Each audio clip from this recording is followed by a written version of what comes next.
വേറെ കുറച്ച് കാര്യം പറയാനുണ്ട്. അതിന് മുമ്പ് കാര്യം പറയണം. അതിൽ കാര്യം പറയുമ്പോൾ തന്നെ ഒരു കാര്യം പറയാനുണ്ട്. സ്വർണ്ണവില പറഞ്ഞിട്ടുണ്ട്. അതിൻ്റെ സ്വർണ്ണവില പറയുന്നതിന് മുമ്പ് ഒരു കാര്യം, ഒരു ഡൗട്ടുണ്ട്, അത് പറയാണ്ട് ആവശ്യമുണ്ട്. മറ്റേ നിങ്ങൾ കേൾക്കാൻ താല്പര്യമുള്ള കേട്ടാൽ മതി. എന്താണെന്ന് വെച്ച് കഴിഞ്ഞാൽ ഗോൾഡല്ല, ഈ ഗോൾഡിൻ്റെ കാര്യം തന്നെ പറയുമ്പോൾ സ്റ്റോക്കുകൾ തകർന്നപ്പോഴാണല്ലോ സ്വർണ്ണവില വലിയ രീതിയിൽ ഉയർച്ചകളിലേക്കൊക്കെ പോയത്. അത് അതിൻ്റെ കാരണങ്ങളൊക്കെ നമ്മൾ മറ്റേ വീഡിയോകൾ പറഞ്ഞു. അപ്പോൾ ഈ സ്റ്റോക്കുകൾ പ്രത്യേകത വെച്ച് കഴിഞ്ഞാൽ നമ്മൾ അത് വാങ്ങുമ്പോഴാണ് അതിൻ്റെ ലാഭം നിശ്ചയിക്കുന്നത്, അല്ലെങ്കിൽ വിൽക്കുമ്പോഴല്ല. ഇപ്പോൾ ഒരു സാമ്പത്തിക വിദഗ്ധൻ പണ്ട് പറഞ്ഞിട്ടുണ്ട്, എന്താ വെച്ച് കഴിഞ്ഞാൽ ഈ സൂപ്പർ മാർക്കറ്റുകളിലൊക്കെ നമുക്ക് എന്താണ് എവിടെ ആദായം എവിടെയുള്ള അവിടേക്കാണ് എല്ലാവരും അങ്ങോട്ട് പാഞ്ഞു പോകും. വൻ ഓഫർ ഉണ്ടെങ്കിൽ. ഇപ്പം അങ്ങനെ നല്ല കേട്ടോ, എന്നാലും പണ്ടത്തെ ആ നിലക്ക് വരെ ഇപ്പോൾ ക്വാളിറ്റിയാണ് നോക്കുന്നത്. എന്തായാലും വിലക്കുറവുള്ളിടത്ത് എല്ലാവരും പാഞ്ഞു പോകും. എന്നാൽ വില കൂടിക്കഴിഞ്ഞാൽ വേറെ സ്ഥലത്തേക്ക് നമ്മൾ പോകും. അങ്ങനത്തെ ഒരു പശ്ചാത്തലമുണ്ട്. അപ്പോൾ എന്നാൽ ഈ സ്റ്റോക്കുകളിൻ്റെ പ്രത്യേകത എന്ന് വെച്ച് കഴിഞ്ഞാൽ ഏറ്റവും കൂടുതൽ നല്ലോണം തകർന്നടിയുമ്പോൾ എന്താ എല്ലാവരും അയ്യോ പേടിച്ചു നിൽക്കും.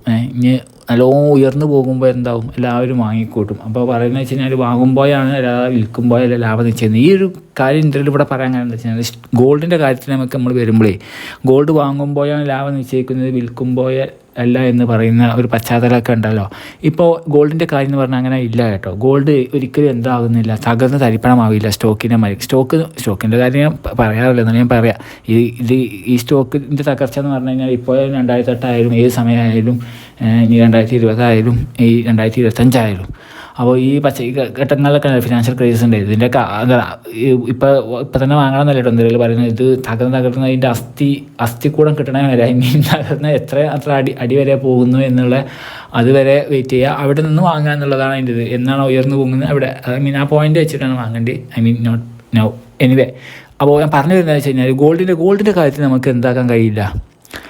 ഇത് സ്റ്റേബിൾ സ്റ്റോർ വാല്യുള്ള സാധനം, ഇത് തകർന്ന് തരിപ്പണമാവില്ല. ഇത് വാങ്ങുമ്പോൾ ലാഭം ഉണ്ടാക്കുക എന്നുള്ള പശ്ചാത്തലം എന്ന് വെച്ച് കഴിഞ്ഞാൽ ഉള്ളതിൽ കുറച്ച് കുറവിൽ വാങ്ങാൻ പറ്റുക എന്നല്ലാതെ ഇത് എന്താവുന്നില്ല, തകർന്ന് തരിപ്പണമായിട്ട് നമുക്കിതിൽ ലാഭം എടുക്കാൻ കഴിയാത്ത അവസ്ഥ വരികയാണ്. കാരണം നമ്മൾ വിൽക്കുമ്പോൾ നമുക്കതിൻ്റെ അസറ്റ് തന്നെ നഷ്ടപ്പെടുന്നുണ്ട്. കാരണം വിറ്റ ആ ഒരു ലെവലിലുള്ള ഗോൾഡ് പിന്നീട് അതേ റേറ്റിൽ ഇത് കുറഞ്ഞിട്ട് വാങ്ങാൻ കഴിയില്ല എന്നുള്ളതാണ്. അപ്പോൾ അതുകൊണ്ട് നഷ്ടം വരുന്നുണ്ട് വിൽക്കുമ്പോൾ.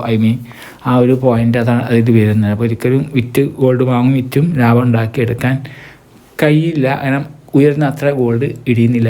7% മുകളിൽ ഇടിഞ്ഞു കഴിഞ്ഞാൽ അത് നമുക്ക് എന്താക്കാൻ പറ്റുള്ളൂ, ഇത് വാങ്ങാൻ വരുന്ന അവസ്ഥയുള്ളൂ. അപ്പോൾ അതന്നെ ഡിറ്റർമിൻ ചെയ്യാൻ കഴിയാത്തൊരു അവസ്ഥയാണുള്ളത്. വീണ് കിടക്കുമ്പോൾ വാങ്ങുക എന്നല്ലാതെ എപ്പോൾ വീഴും എന്ന് പോലും പറയാൻ പറ്റാത്ത ഒരു പശ്ചാത്തലമാണ് ഗോൾഡിൻ്റെ ആംഗിൾ. ഓക്കെ, ഇനി ഗോൾഡിൻ്റെ കാര്യം പറയുകയാണെങ്കിൽ ഗോൾഡ് 1000 രൂപയൊക്കെ തകരുന്ന അവസ്ഥയൊക്കെ തകർന്നിട്ടുണ്ടായിരുന്നു. പക്ഷേ ഇപ്പോൾ വെറും 440 രൂപ മാത്രം തകരുന്ന അവസ്ഥയേ ഉള്ളൂ. ഇപ്പോൾ ഗോൾഡ് പ്രൈസ് 71,360 ഉള്ളത്.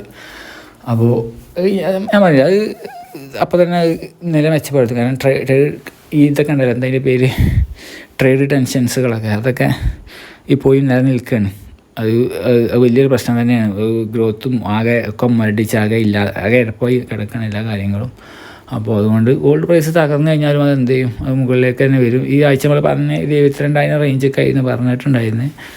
21,360 എത്തി. ഇനി 400 രൂപ കുറയുന്ന അവസ്ഥയാണ് ഇപ്പോൾ ഉള്ളത്. എങ്കിൽ കൂടി 440. എന്നാലും അത് ഇനി രാവിലെയും കൂടി ആകുമ്പോഴത്തേന് ഫുള്ള് അത് ശരിയാക്കി എടുക്കുക എന്നുള്ളത് നമ്മൾ കാണേണ്ടിയിരിക്കുന്നത്. അതാണ് അതിൻ്റെ കാര്യം പറയാനുള്ളത്. പിന്നെ എന്തെങ്കിലും പറയാനുള്ള കാര്യം എന്ന് വെച്ച് കഴിഞ്ഞാൽ എന്തെങ്കിലും വേറെ വഴിക്ക് പോയി വരുന്നിടക്ക് ഒരു ഗേൾസ് സ്കൂളിൻ്റെ അടുത്ത് എത്തിയപ്പോൾ അവിടെ എന്തോ വാർഷികം ആഘോഷിക്കുന്നുണ്ട്. അപ്പോൾ പാട്ടും ഡാൻസും കേട്ട് കഴിഞ്ഞാണ്ടല്ലോ ഭയങ്കര രസമായിരുന്നു. ആദ്യം ഭയങ്കര രസമായിരുന്നു. പക്ഷേ ഒരു ലെവല് 1/2 മണിക്കൂർ കൂടുതൽ കേട്ടാണല്ലോ നമ്മുടെ ബ്രെയിനൊക്കെ എളുപ്പവും ഭയങ്കര സൗണ്ടിൽ കേട്ടാൽ. അത്രയേ ഉള്ളൂ ഞാൻ പറയുന്നത്. കാരണം ചെവി കേട്ട് കഴിഞ്ഞാൽ ഒരു പരിധി വെച്ച് എല്ലാവരും ഇങ്ങനെ ചിലർ എപ്പോഴും ഇങ്ങനെ ഹെഡ്സെറ്റ് ഇട്ട് ഇങ്ങനെ പാട്ട് കേൾക്കുന്നത്. നമ്മൾ ചെവിയായാലും ഇതിൻ്റെ പ്രത്യേകത വെച്ച് കഴിഞ്ഞാൽ പ്രത്യേകിച്ച് അതിൻ്റെ മിഡിൽ ഇയർ എന്ന് പറയുന്ന ഭാഗം നമ്മുടെ ഇക്വിലിബ്രിയം സന്തുലനാവസ്ഥ തന്നെ നിയന്ത്രിക്കുന്ന കാര്യമാണ്. ബാലൻസ് പോകും, മനസ്സിലായില്ല. അപ്പോൾ ഓവറായിട്ട് കേൾക്കുന്നത് ഒഴിവാക്കുക. എന്തായാലും അവിടെ പൊളിയാണ്. പിള്ളേരെ തന്ത വൈബ് പിള്ളേരെ വൈബ് ഏതാണെന്ന് മനസ്സിലാക്കണമെന്നുണ്ടെങ്കിൽ ഇടയ്ക്ക് ഞാൻ പോയിരുന്ന ലിസ്റ്റ് ഒന്ന് കണ്ടതായിരുന്നു. എന്തായാലും ഏതോ പുതിയ പാട്ടുകാരൊക്കെ ഇവിടുന്ന് ചെക്കന്മാരെ കൊണ്ടുവന്നിട്ടുണ്ട് അവർ. ഭയങ്കര പാട്ട്.